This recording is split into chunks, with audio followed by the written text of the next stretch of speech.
ஆண்டவரும் இரட்சகருமாகிய இயேசு கிறிஸ்துவின் இனிய நாமத்தில் யாவருக்கும் அன்பின் வாழ்த்துக்களை தெரிவித்துக் கொள்கிறேன். அருமையான தேவ பிள்ளைகளே, புதிய நாள் புதிய நம்பிக்கை தின தியானத்தின் மூலமாய் இந்த பரிசுத்தமான ஓய்வு நாளில் உங்களை சந்திப்பதில் நான் மிகுந்த மகிழ்ச்சி அடைகிறேன். அல்லேலூயா. ஒவ்வொரு ஓய்வு நாளிலும் ஆவியானவர் நமக்கு அருமையான ஆலோசனைகளை கொடுத்து வருகிறார். ஆமே, அநேக ஆலோசனைகளை தியானித்து கொண்டிருக்கிறோம். நான் அதன்படி செய்வோன்னு விசுவாசிக்கிறேன். ஆமே, தேவ பிள்ளைகளே, ப்ளீஸ் ஆமேன், ஆண்டவர் கொடுக்கிற இந்த ஆலோசனைகளுக்கு கீழ்ப்படிந்து அந்த ஆலோசனைகளை கடைப்பிடிக்கும் போது நிச்சயமாகவே நம்ம வாழ்க்கை ஆசீர்வாதமாக இருக்கும். அல்லேலூயா. இன்றைக்கு கூட இந்த ஓய்வு நாளுக்கு இன்று கர்த்தர் கொடுக்கிற ஆலோசனை என்ன? லேவியராகும் புஸ்தகம் 19ஆம் அதிகாரம் 11வது வசனத்தை கூட வாசிக்க கேட்போம். நீங்கள் களவு செய்யாமலும் வஞ்சனை பண்ணாமலும் ஒருவருக்கு ஒருவர் பொய் சொல்லாமலும் இருங்கள். ஹல்லேலூயா, ஹல்லேலூயா. பாருங்க, இங்க 3 காரியங்கள் சொல்லப்பட்டிருக்கு. ஒன்று, களவு செய்யாமலும், இரண்டாவது வஞ்சனை பண்ணாமலும், மூன்றாவது ஒருவருக்கொருவர் பொய் சொல்லாமலும் இருங்கள். ஹல்லேலூயா. தெய்வங்களை ஏற்கனவே நம்ம களவு செய்யக்கூடாது, வஞ்சனை செய்யக்கூடாது நான் பார்த்துருக்கிறோம்.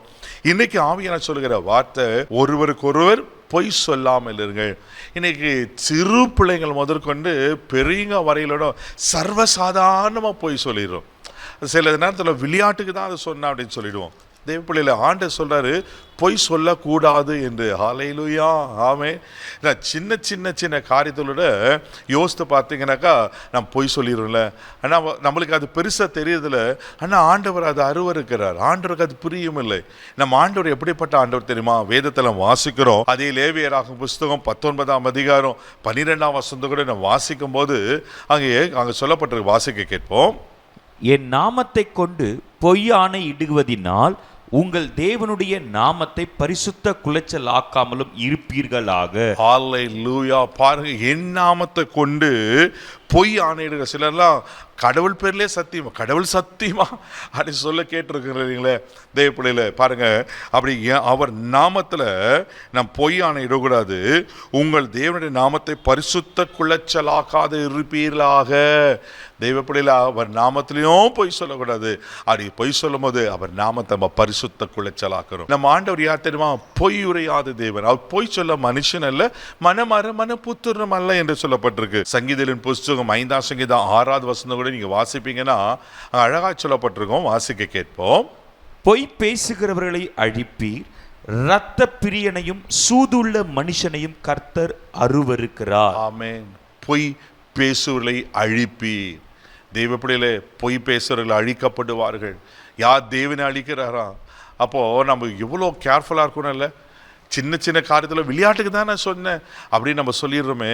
பொய் பேசுறவர்கள் அழிக்கப்படுவார்கள். நீதிமொழிகள் புஸ்தகம் 12ஆம் அதிகாரம் 22வது வசனத்தை கூட நீங்க வாசிக்கும் போது அங்க சாலமோன் இப்படியாய் சொல்லுகிறார். வாசிக்க கேட்போம். பொய் உதடுகள் கர்த்தருக்கு அருவருப்பானவைகள், உண்மையாய் நடக்கிறவர்களோ அவருக்கு பிரியம். ஆமென். பொய் உதடுகள் கர்த்தருக்கு அருவருப்பானவைகள், உண்மையாய் நடக்கிற உண்மை பேசணும் ஆண்டவருக்கு பிரியமா. தேவப்பிள்ளையில இன்னைக்கு நம்ம வாழ்க்கை எப்படி இருக்குது யோசித்து பாருங்க. ஒருவேளை பொய் பேசுகிறா இருப்பீங்கன்னா சின்ன விளையாட்டுக்கு தான். சில நேரத்தில் நம்ம பிள்ளைங்களை போய் பேசிடுவோம். ஆமென். தேவப்பிள்ளையில நாம் பொய் பேசுகிறத பிள்ளைங்க கவனமாக கவனிக்கிறாங்க. சில நேரத்தில் அவங்களே நீங்கள் அப்படி சொன்னீங்களே அப்படின்னு சொல்லிட்டு நம்ம ஜாக்கிரதையாக இருக்கிறது அவசியமாக இருக்குது. இன்னைக்கு ஒரு தீர்மானம் எடுங்க. ஆண்டவர் நீங்கள் கொடுக்குற ஆலோசனை தான்.